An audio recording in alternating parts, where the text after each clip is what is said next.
Welcome to Excel at Excel. In this video, I'll be showing you the IFERROR function. The syntax for IFERROR is IFERROR, value, and the value IFERROR. In this example, I'm going to be showing you the IFERROR function. So I'm going to go back to our VLOOKUP data, and if you've watched that video already, great. If you haven't, suggest you go and watch that and you understand what I'm talking about now. So here we've got a VLOOKUP function, but it's given us an error. We know it's going to give us an error, and in certain formulas we do going forward, we'll actually expect to have an error.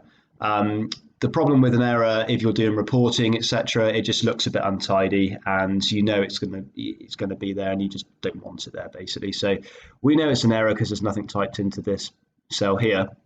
So what we're going to do is we want that just to be blank.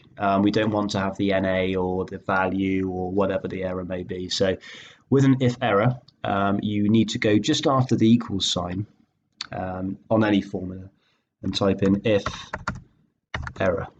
We then have an open parenthesis. Okay, so now it's asking for the value. So now we've put an open parenthesis, the value is already there.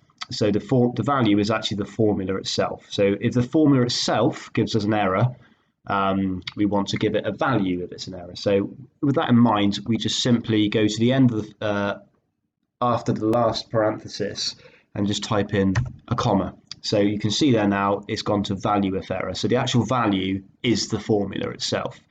If it's an error, we just want it to be blank. So from the COUNTIF functions and the if functions, we know that we can just go 2 quotation marks and a closed parenthesis. So all that's done is kind of wrapped that formula to say if this formula gives us an error, we just want it blank. So enter, and then it gives it blank. So just to prove it still works, the formula, you just type in, say, John Barnes there, and it will still give you that result.